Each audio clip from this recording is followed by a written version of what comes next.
Hey, folks, welcome back to another episode of Artist Stories of Middle Georgia. I'm your host, Victor Rigoli, and I have a wonderful guest with me today. Let me share with you a little bit about this individual. He's an avid reader who used to frequently travel abroad, but now he stays home with and is close to his three little dogs. This guest may want to talk about those little dogs in just a minute.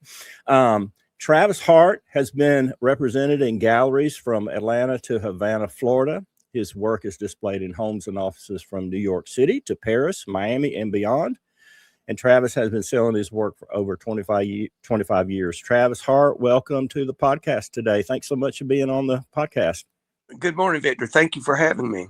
Yeah, it's a pleasure. You know, we met probably a couple years or so ago, roughly, at a show that I was doing down at Greenlight Gallery there in Macon, and we got to meet then. And I made a middle note that, hey, one day if I do a podcast, we got to get you on the podcast. And Hazel Caldwell and I started doing a podcast a couple of years or so ago, about a year, almost a year and a half or so ago now, and it lasted for a little while. And then I decided, that I would do my own thing. And here we are, about over a year later. And I've had you on my list for some time. And finally, things work out the way they do. Right. And I've had some people reach out to me and says, hey, do you know Travis Hart? I said, yes, you need to get him on the podcast. So here we are today. Thank you so much again for being on the podcast. Well, Victor, thank you so much for having me. And yes, I do remember when we met. I was impressed with your artwork and the fact that you told me you hadn't been painting very long. No, not long at all, really. 6.5 years, roughly, So, yeah, it's amazing just in that short period of time. And of course, I try to paint. I used to try to paint every day, do something every day, but I don't do as much as I used to.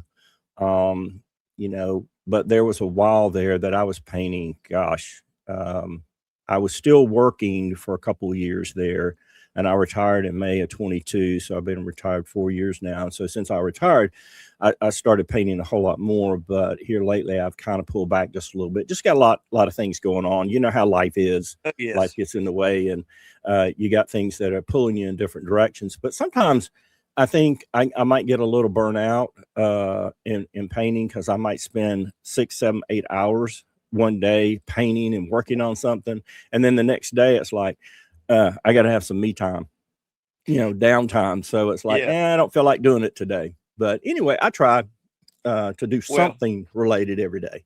I wish I was as disciplined as you. I can't say that I'm that disciplined in my painting. I do have several commissions that are waiting, and they have been patiently waiting. I delivered one a few weeks ago. The lady had been waiting since Christmas, but a lot of things happened. The holidays are super busy. Then in January, my father got sick. And then in February, I bought this building that I have been renovating to live in and have my business. I'm a hairdresser. I cut hair for a living. Really.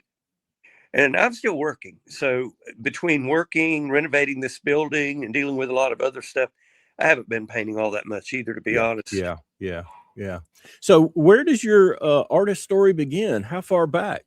Two years ago, or 22, at least 25 years ago? Oh, let's go all the way back. All right. Go back to the way back in the day.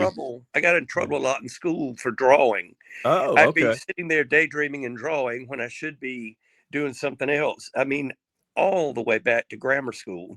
Okay. I always liked to draw, and I liked fashion, and I liked design, and so I was always doodling, drawing people in fancy clothes, women with their hair all done up back in the day in the 60s and 70s. And so it goes all the way back. And my parents entered me in a contest. I had forgotten about this. I don't mean I'd forgotten about it forever, but it doesn't come into my mind often. They entered me in this contest in the local newspaper, the Albany Herald. We lived about 45 minutes from Albany. Okay. And so that was, gosh, I don't even know how old I was. I was very small. So I've done it. I've been doing it as long as I can remember. I don't remember a time when I didn't like to draw or paint. Wow. I love it when you said a grammar school, because they call it all elementary school today, but it was grammar school. I mean, I graduated high school in 75. And so, yeah, Yep. growing up in the 60s and 70s and everything. Yeah. I mean, there was no middle school. It was junior high back Yep. then. And, Yep. and I was in the Macon area. So, you're going from, this desegregation thing here in the 70s, early 70s, and you go off to a new middle school or junior high. So a lot of things going on. But yeah, I can imagine getting in trouble a little bit, because my mind would, and there could have been some ADD going on there, because Yeah. a lot of artists are that way. ADD, ADHD, we get distracted. I do. So I may bounce around a little bit talking because I get distracted in questions. That's okay. I may forget we're doing live. Yeah. So what and you were doing some drawing and doodling and stuff like that. So how did you get into actually doing paintings? And do you do acrylic? Is it acrylic, or I mostly work in acrylic. For a good while, Okay. I liked working in soft pastels, but a Okay. friend of mine who is an artist advised me that's really bad for your lungs, and I have a lot of allergies and health problems that are related. So now I mostly only work in acrylic. Sometimes I'll work with different like acid-based markers and things like that, but 90% of what I do is acrylic. I either can treat it somewhat like oil or like watercolor. Okay. I'm not very gifted with watercolor. I think you have to plan ahead for watercolor. I don't plan ahead. My paintings tend to be more happenstance than anything else. I got you. Yeah, I don't do watercolor. I mean, I'm trying to. I need to kind of push myself, to do a little bit with watercolor. Now, I did get inspired from, and shout out to Carrie Waltz.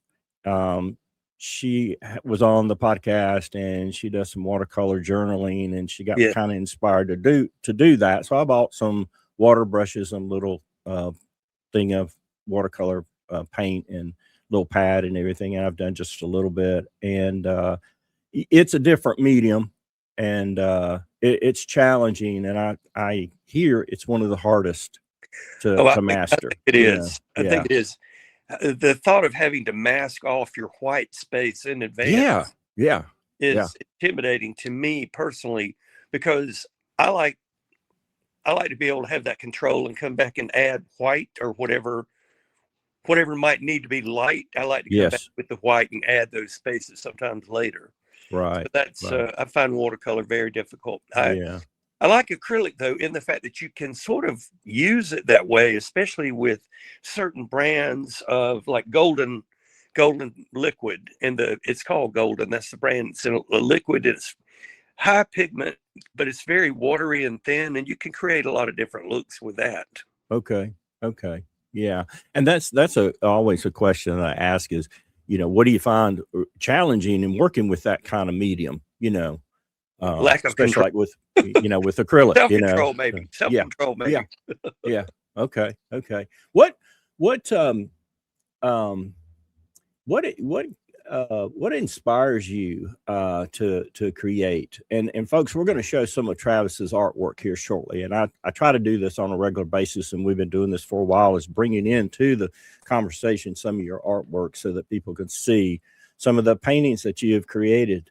And but what inspires you to create what you create? Well, that's a good question. Not one that I know the answer to. A lot of times it's just whatever I see. I like color. I had a couple of people tell me that they would call me a colorist. I don't know if that's true or not, but I do like color. And I've always liked abstract art. Even as a teenager, I had a huge abstract painting that I did. Of course, we couldn't afford art like that. So I just had this big, colorful painting in my room. And I tend to, even when I do a landscape, they are somewhat more abstract than they are realistic. I know I'm not really answering the question, but that's just, I have a painting, for example, hanging on the wall here in my den. That was, the back of the canvas has footprints from when the firemen broke into the condo I was renting a couple of years ago during a fire to put out the fire. Well, the footprints on the back of the canvas actually inspired the composition on the front of the canvas. I'm going to stand up and see if I can Okay. show you that canvas. And when Okay. you look at it, you're probably going to think, I don't see anything that mimics footprints, but that's what's on the back of the blank side of the canvas. Okay. Okay.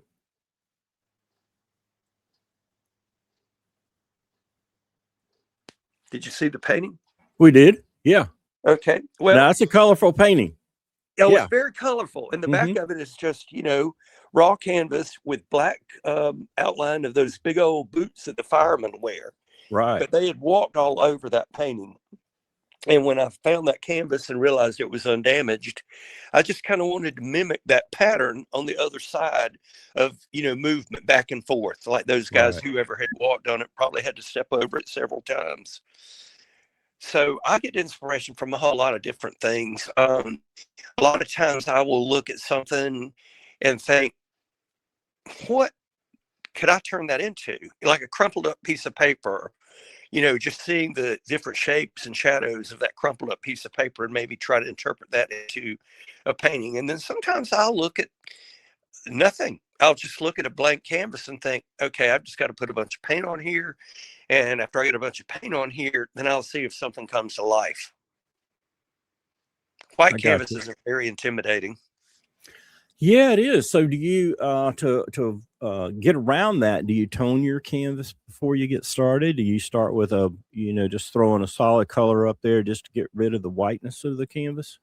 A lot of times I'll throw a bunch of different solid colors on there. Okay. Not necessarily tone it, but I just have to start with something. And of course, I Yeah. do sometimes start with a blank canvas like everybody does. But I Right. feel like if there's something on there, then I can rework it. And I'm notorious for reworking my own paintings. Excuse me there. I'll have a piece and I'll think, okay, I don't know what that's going to be. I'll put it aside and I'll come back to it later. And then it'll, for lack of a better word, it'll morph into something, Mhm, hopefully. mhm, mhm. So, do you sometimes, start a painting and then stop? Maybe you get stuck and you stop and you set it off to the side and maybe a few months later come back and, like you said, Frequently. rework it and do Yeah. something a little different with it? Yeah, Frequently. I probably will have, sometimes I'll have 4 or 5 unfinished pieces just sitting around waiting to grow up and become something. yeah, yeah, yeah, yeah. So, I can kinda relate to that to a certain degree. I'll start I work in oil, so, with Ooh, oils, you gotta wait on certain layers to dry before you start applying another color, so that you don't get mixed in too much and get muddy and that kind of thing. And so I may start 3 or 4 paintings at wow. different phases, and says, okay, well, while this is drying over here, it may take 2 or 3 or 4 days.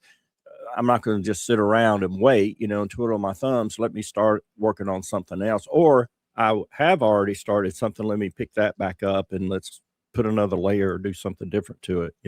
So I've got one over here that I've been working on for maybe 2 or 3 weeks now, and every few days, I'll add a little something to it. So, it's a marsh scene down at the, coast of Jekyll Island. It's actually around where Clam Creek is on Jekyll Mm. Island, and so it's one of my favorite places to go and to paint, and, but yeah, I have painted that thing and then all of a sudden, had to do a bunch of rework to it. Alright.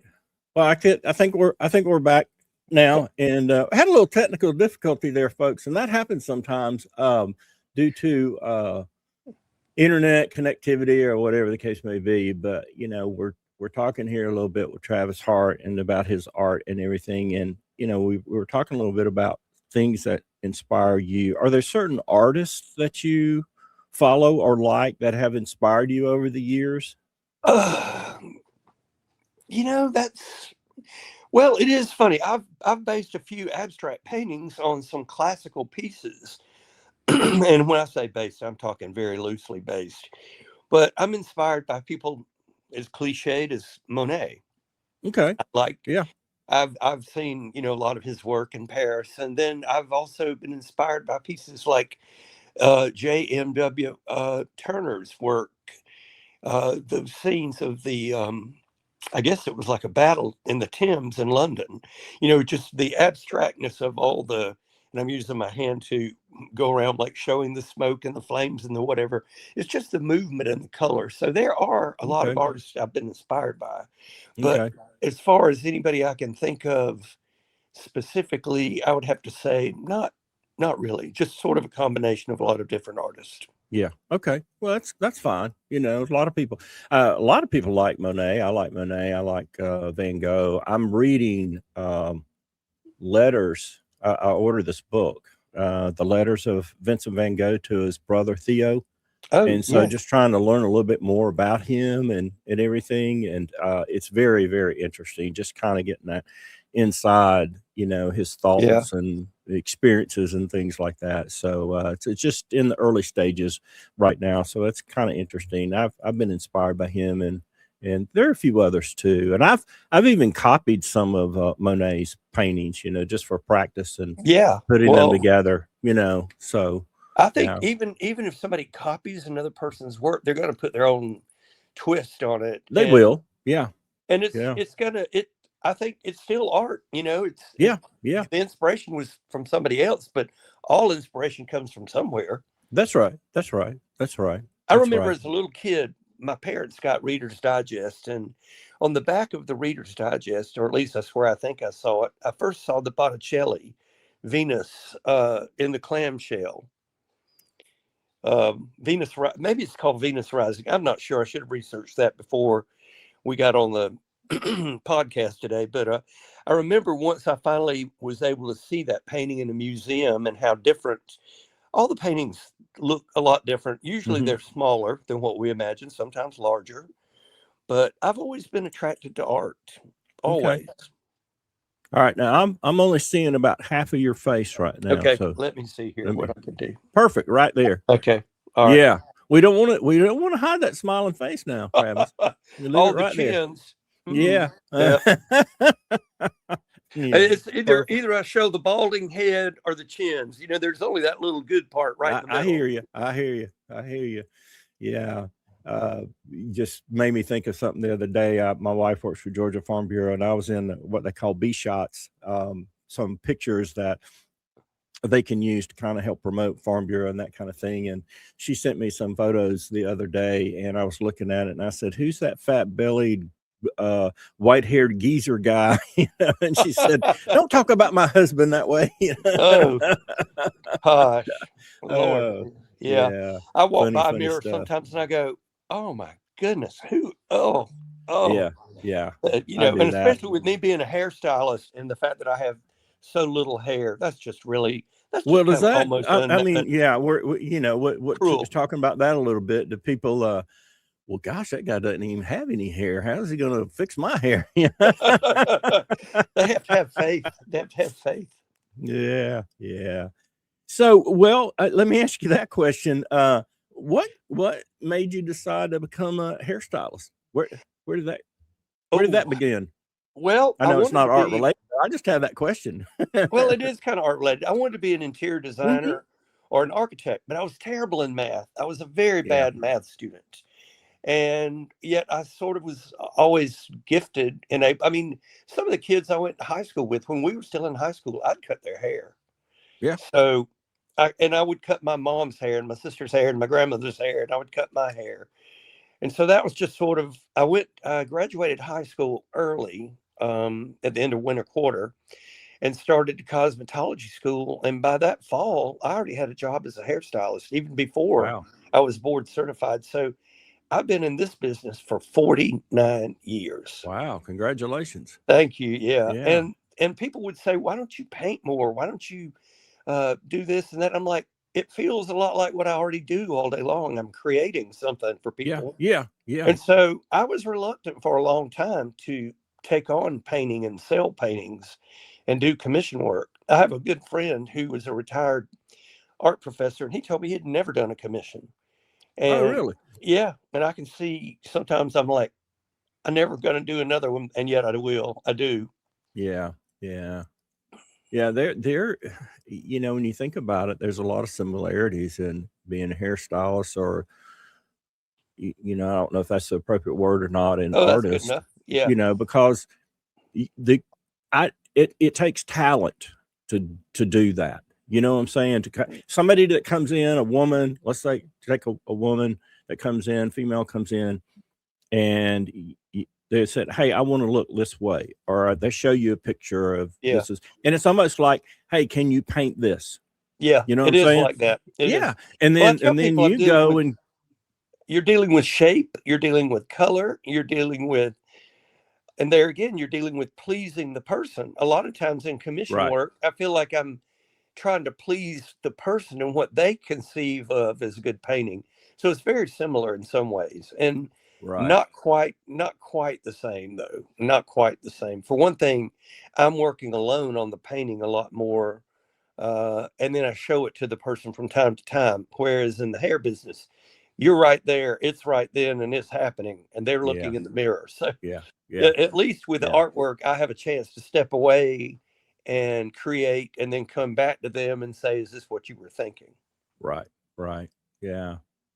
Wow, that's yeah, it's a yeah, I could yeah, there's a lot of similarities in that. Yeah. And I've interviewed some photographers before, and I think there's a lot of similarities in being a artist, being a painter or whatever, and Yeah. the scene that you capture from taking a photograph versus, hey, being a creative to create this landscape painting, that kind of Yeah. thing. There's a lot of similarities. Well, I admire photographers so much. I'm horrible. I am the worst photographer. Oh, me too. Me too. Oh Yeah. gosh, Victor, that makes me feel good because I think Yeah, most artists and can take a it decent kills picture. me, trying to take good pictures because that's the key thing. I can create a painting and man, the painting just, maybe 1 out of 10 or 1 out of 8. It's just like writing songs. How many songs did these songwriters write? Uh, Thousands, and only have like 10 top 10 yeah, hits, that kind of thing. But how many paintings did Monet do and Van Gogh did and all that ended up on the floor or we don't know about yeah, because they were duds, right. but you learn from it and you get better at it. But yeah, I mean, it's just, I don't know.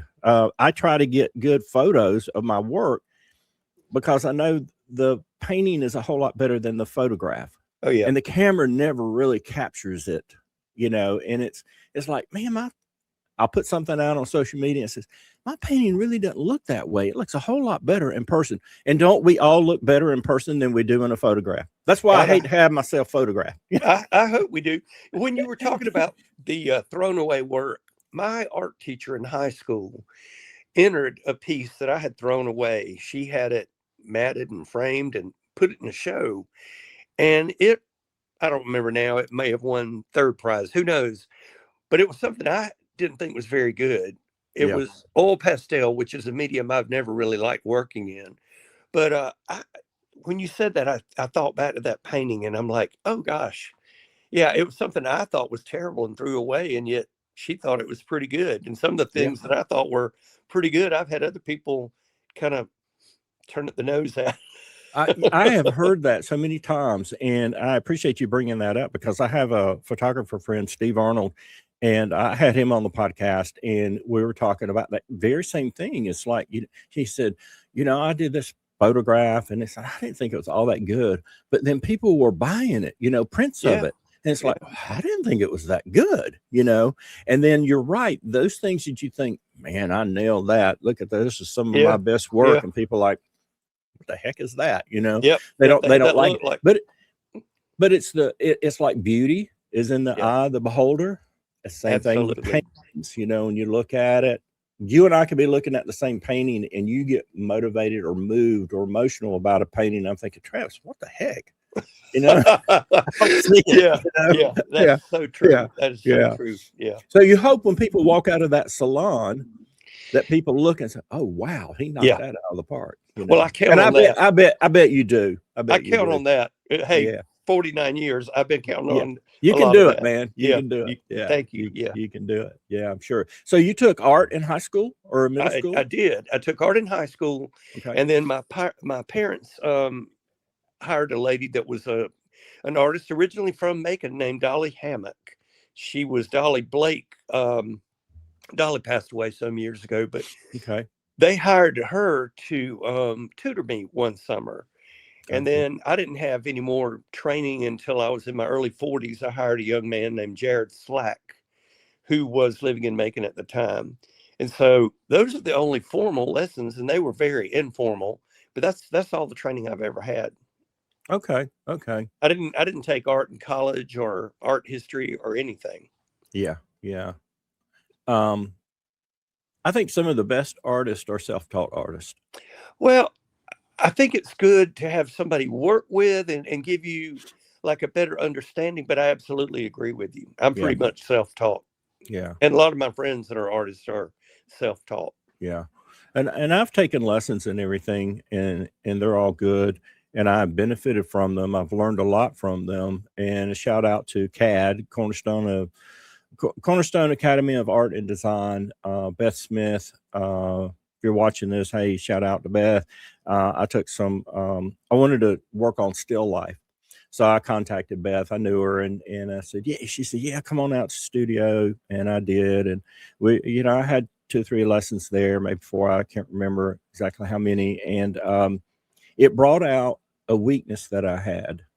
Okay, in working on still life. Now, I went into this, and I've told this story before, but I went into that first lesson thinking, okay, we're going to have a little bowl of fruit or maybe a couple pears there, Yeah. or a future. No, I call it hardcore. I mean, she she had what she had set up is like, you want me to paint that? It's like, okay. Yeah. So I struggled with it, and I told her, I said, there's some areas here that I really need to work on, which is drawing and sketching before I get to this painting of the still life.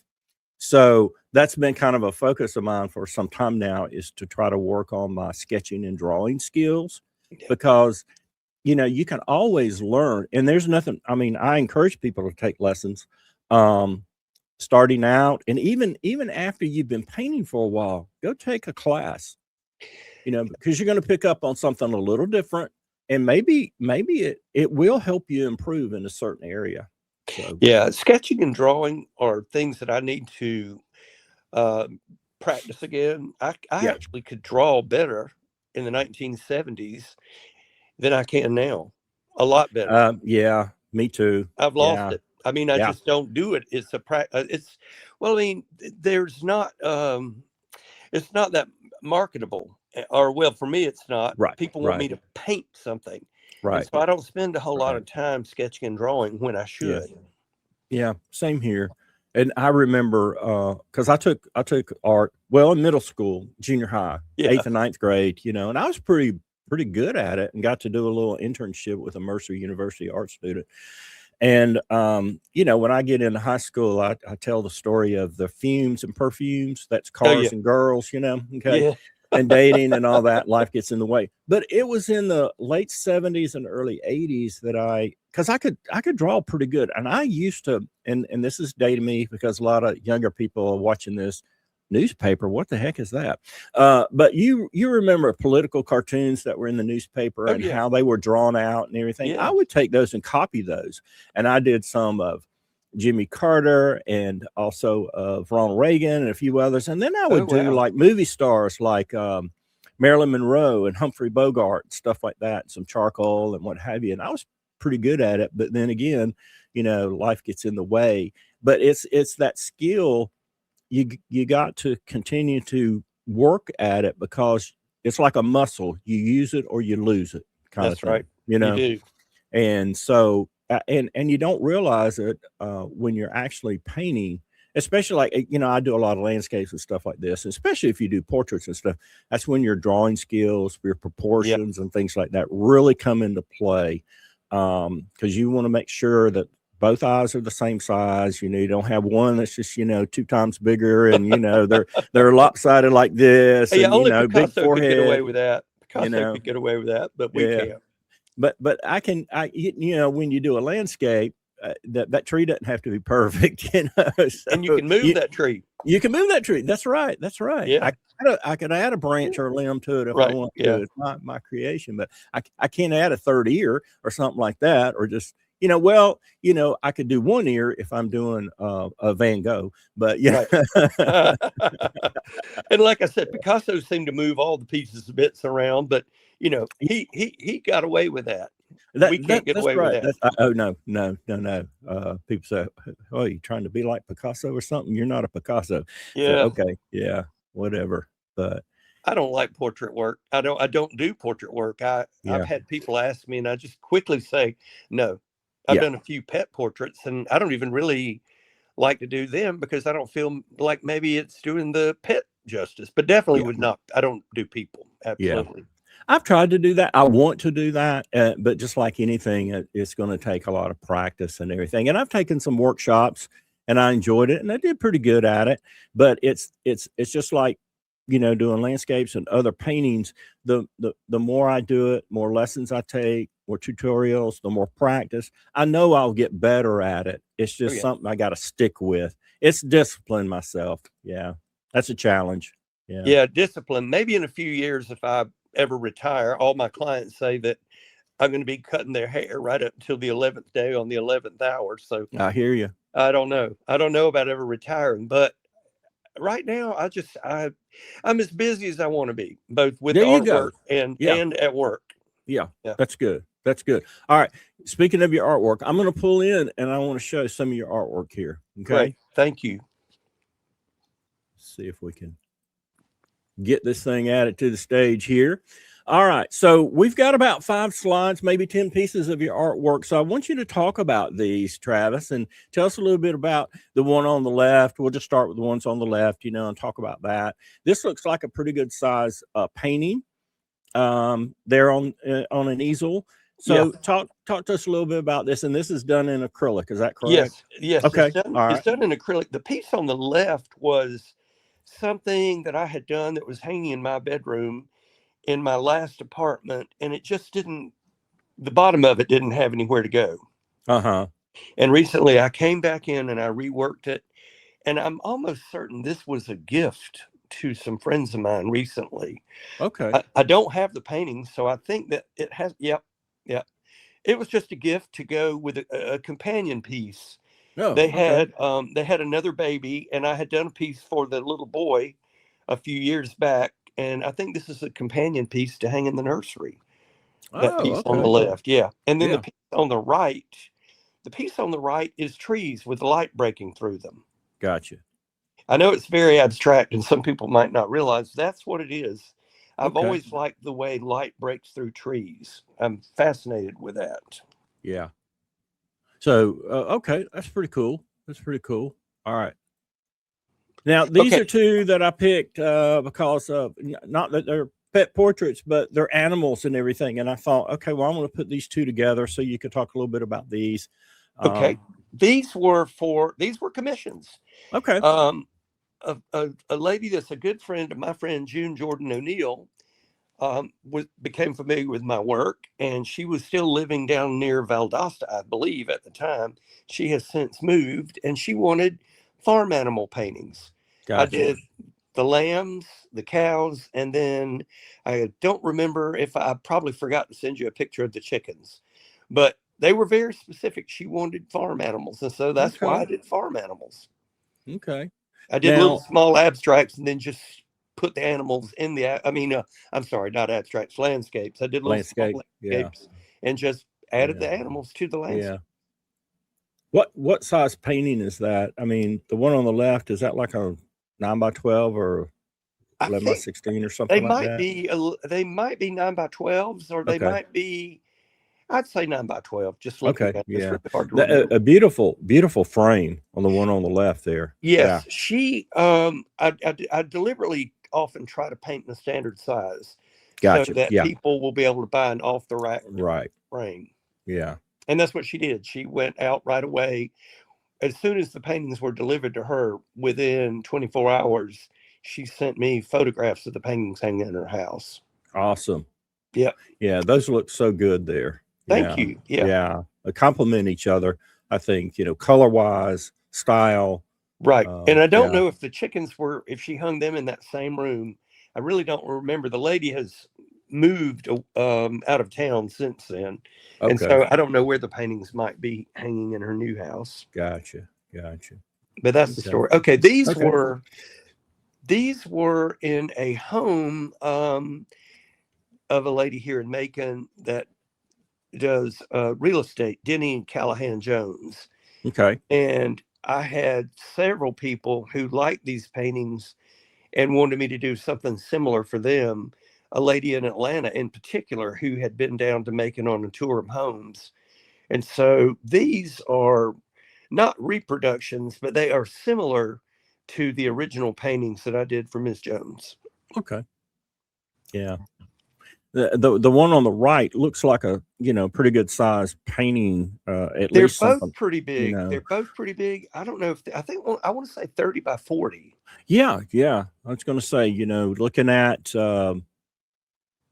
what's in the background there, and, it gives a perspective of size and Yeah, everything, which that is was in good. an Yeah. It's a apartment good that I lived size. in for about a year and a half here in the historic district in Macon. Okay. Yeah. Those two are both beautiful Oh, pieces. They're, I love the background. The one on the left there, the yellow flower. I love yes. the background Well, see, and the what you've background to done with me is that. an abstract on its Uh-huh. own. You could leave off It is. Yeah, the paint, the flowers, and it would you be could. almost a Yeah, standalone abstract. And exactly. I've always liked the juxtaposition of yellow against gray. I remember Oh, being a teenager and wearing a gray check shirt with a yellow knit tie when those knit ties were in style really? back in the day. Oh, Yeah. wow. Yeah. Yeah. Yeah. I've always thought yellow and gray were a good color combination. Oh, wow. I'm gonna Yeah. have to remember that and experiment a little bit with that. Yeah. Okay. Well, Yeah. I really like those two colors together. I think they work Yeah. really well. Yeah. Cool. All right. These are some larger pieces here. Oh, goodness. Excuse me. Yeah. No The problem. ones on the right were done for a friend who had, she had moved into the penthouse in the Massey on College Street here in Macon, and she needed some large paintings for her dining room. Okay. And I based those paintings on the colors in the rug that she had ordered for the dining room. Gotcha. And they she has since bought a house, and I believe those paintings will be hanging in the living room. The painting on the left, I believe, I don't remember who bought that painting, but it was somebody who already had one of my works. I Okay. have some people who have between 25 and 30 of my paintings hanging in their home. Wow. Yeah, they'll Wow. have an entire, I've even gone and done a whole house in Stone Mountain once. Really? She just wanted me to come and do artwork. Some people say, well, then it's not really artwork. That's interior design. Well, to me, they overlap in a Oh, lot of yeah. ways. Oh, yeah. Yeah. And I'd I love did to be able to do something like that. Somebody were to commission me and say, "Hey, come in here and I want you to do stuff for the living room, the bedroom, yes, the dining yes. room." I'd be in hog heaven, man. Well, It'd be it's a awesome. lot of fun because Yeah. when I did that house at Stone Mountain, there were abstracts, there were florals, there were landscapes. Yeah. I worked within color palettes of each individual room. Right. And yet, because I did all the paintings, they still had that cohesive feeling that there Yes. was Yeah. something that connected each. Right. I've worked with a lot of interior designers, both in Atlanta, in Macon, in Americas. I was going to be collaborating with a guy in Tallahassee a few years ago, but that project never came through, unfortunately. Okay. But it's been a lot of fun to work with interior designers Yeah. because they get the feedback from the client. Sometimes the client doesn't like what the designer and I've come up with, but a lot of times they will trust the designer and just let me do what the designer thinks will work. And I Right. really enjoy that. Go forth and create. Yeah. Yes. Yes. I And enjoy that, I think, more than when I work directly with the client sometimes. right. And you said something earlier. It might have been, the painting on the left. I can't remember. But you in talking about these two pictures here, colors in the carpet. So do you? And you talked a little bit about this, working in that home and different. Yeah. And you probably get inspiration and a vibe going from what's the decor in this Yes. room, and Right. Right. what style do they like and what are they interested in to help you kind of create something that Right. complements Right. Yeah. That's so Well, cool. the paintings on the right, that client is also a good friend, and those were a housewarming gift. Okay. And people say, "Oh, you give away so much art." Well, it brings me joy, Yeah. and if it Yeah. brings other people joy, and not to mention, I get work out of it. People That's see the right. That's work, right. and That like the it's previous true. paintings, where I said the lady in Macon owns those, but I did work for a lady in Atlanta who saw those paintings here in Macon. Okay. Now the piece on the left, those colors were just colors that I put together because I liked them together. Yeah. The ones on the right, I chose colors that were you inspired by the room that the painting was going to hang in. Gotcha. Gotcha. Yeah. Did you have any more pieces there, Victor? I do. I think Oh, this okay. is our last slide here, and two, especially the one on the right, very abstract, Very kind of abstract. painting there. But let's When talk I a little. was Yeah. when I was working with a young man named Jared Slack over 20 years ago, really I don't remember how long ago, more than 20 years ago, Jared told me that what we needed to work on was composition more than anything. And if Jared was looking at that painting right now, he might shake his head. But I felt like it needed a lot of movement, and the red leads your eye around the painting. It And yet does. there's still a lot of dark in that painting that I think of as negative space. I actually Right. prefer the painting on the right to the painting on the left. The painting on the left has almost no negative space, and therefore, to me, it's almost too busy. Even though I painted it, That it's word almost came to too my busy. mind too. Busy. It's Yeah, very it's very busy. Yeah. busy. Hmm. If I were to have that, if I still had that painting and I have one similar to it, and looking at it right now, a lot of that's got to go away. I'm going to create some Right. negative Right. space. Right. Right. But both of these are large paintings. Both of Yes. them are beautiful paintings. Yeah. Thank you. Thank you for all Wonderful. your Yeah. complimentary words. I Oh appreciate that. yeah. Yeah. Yeah. Beautiful work. Beautiful work for Thank you. sure. Yeah. But yeah. So in your bio, and I'm looking at it over here, galleries from Atlanta to Havana, Florida. Let's talk a little bit about that. So you've had Oh, work from different galleries all yeah, over. yeah. So yeah. I've had work at well, I've had work here at local places like Macon Arts Alliance Mm-hmm. and the McEachern Arts Center, and then in Atlanta, I was lucky enough to work with. All right, now I can't see but half your face. Come Oh, on, get sorry that about that. smiling face Sorry in. about There that. you go. Okay, All sorry about right. that. Anyway, I was lucky enough um, through the hair business. One of my sales reps connected me with a man in Atlanta who had owned a hair salon, who opened an art gallery in Buckhead. Wow. Yeah, and I wasn't there very long. Unfortunately, a lot of people open art galleries and realize that it's a whole lot more expensive and a whole lot more work than That's they right. That's anticipated. right. That's right. I have managed when I worked at Azul Salon and Spa in Macon, we had the entire lobby was a gallery. That was my idea. But it was so much work after a while I couldn't manage it. And then I don't even know if they still have art at Azul. I haven't been out there lately. But Uh-huh. it's a lot of work. I admire anybody who can manage a gallery and deal with Oh, I artists. know. Yeah. Yeah. Artists tend to be a little bit less disciplined when it comes to thinking about time and deadlines Yeah. than a The lot of people. deadlines and the business side of Yeah, things. the business side, Yeah, absolutely. because They don't tend that's to have so that. challenging. I mean, I think of our friend Hazel Caldwell and her gallery that she had for a couple of years there. Yes, And, here in the same time, she's trying to work full time job to help support herself right, and do right. her art and do this gallery and being by yourself. It's very challenging in thinking of that Jeannie Lane Sheridan of Sheridan Yes, I Studios, know, Jenny. Yeah. and she's having to close her gallery. I don't know if you knew about that or not, but she's Well, I knew taken she's the taking a position at Macon Arts Alliance. yeah, and I believe she'll be closing her gallery, which, being by yourself is a great challenge. And you're right. There's so much that goes on and time commitment and business side of things. And Yeah, that's a challenge for all of us artists, I think, is when you're trying to promote your art and sell your art, you got to devote I've heard different people say about 20% of your time toward the business side of it, you Yep. know, but I just want to create and paint, you know, Me so too. yeah, Me it's too. hard to do that. Me too. Yeah. And that's why I don't ever want to manage a gallery or I'm currently not showing with any galleries. I will one day again, but right Okay. now I'm not because I have Yeah. my own space, which isn't Right. ready or I'd show it to you, but I will have my Yeah. own space in my new part of the building that I bought. Well, I've seen pictures of that you have posted on social media of the progress and everything. And Yes. I thought, oh boy, I can see some art going in there. Well, So you're yeah. welcome to come by anytime. You're welcome to come by anytime. All right. I'm going to do it. All right. So you've had art displayed in homes and offices from New York to Paris and Miami. Yes. Yeah. Yes.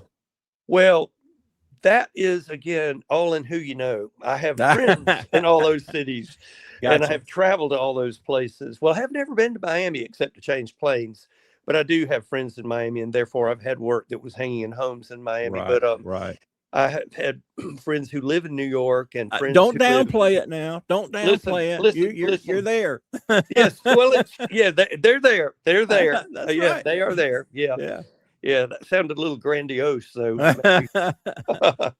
No. Be proud of that. Be I proud am of proud that. of it, Victor, and Yeah. I'm very delighted that you've asked me to be on your show this morning. I don't know that I have a whole lot more to tell you or to share with you Okay. at this time, No but problem. No I problem. really have appreciated it, and I Yeah. admire your work. I'm looking at it in the background, thinking, "Oh, that takes so much time." Oil painting, you right away. That's like, no, thank you. Yeah, I hear I'll you. pull out a blow dryer and blow dry a canvas just so I can move along. There you go. There you go. All right. I've got three or four questions here I want to Okay. ask you as we wrap up and everything. And I want to thank Okay. you again, Travis. I mean, Well, thank it's you. just been a treat to be able to, you know, sit down and talk to you a little bit. And I'm definitely going to reach out to you and say, hey, I I'm going hope to come so. by and see some of your work, you know, and that kind of thing. All right. So, what's your favorite color? Turquoise. I haven't heard that one. Awesome. Okay. All right. What's your favorite holiday and why? Thanksgiving. All right. Why is that? I like the food and the weather. Bingo. Yeah. Yeah. And being around Thanksgiving. friends and family and Yeah. everything. Yeah. Yeah.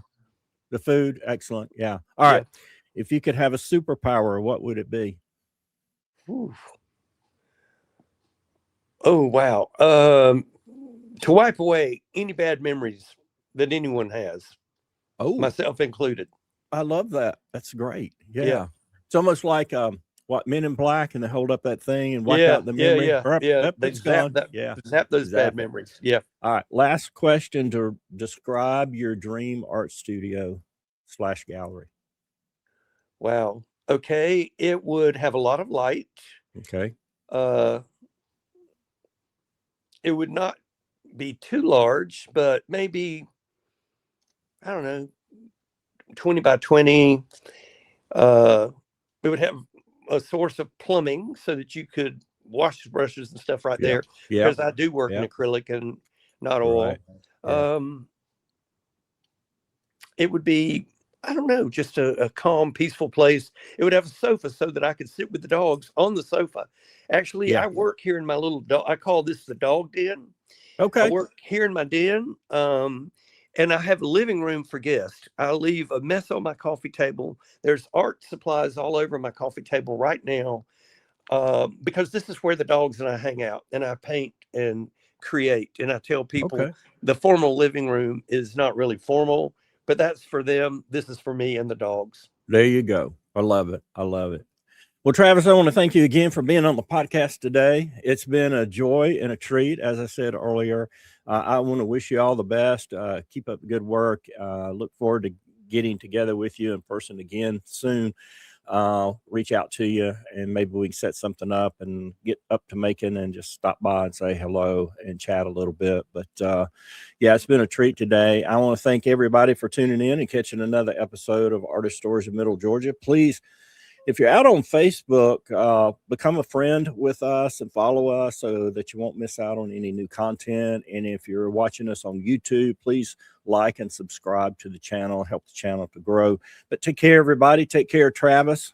Victor, thank you. I was honored, and it was my pleasure as well. Thank you very much. All righty. You take care. We'll see everybody later. Bye now. Bye-bye. Bye. Thanks for tuning in to another episode of Artist Stories of Middle Georgia. We really appreciate our audience and would love to hear about other artist stories you'd like for us to share. Please email us or leave a comment.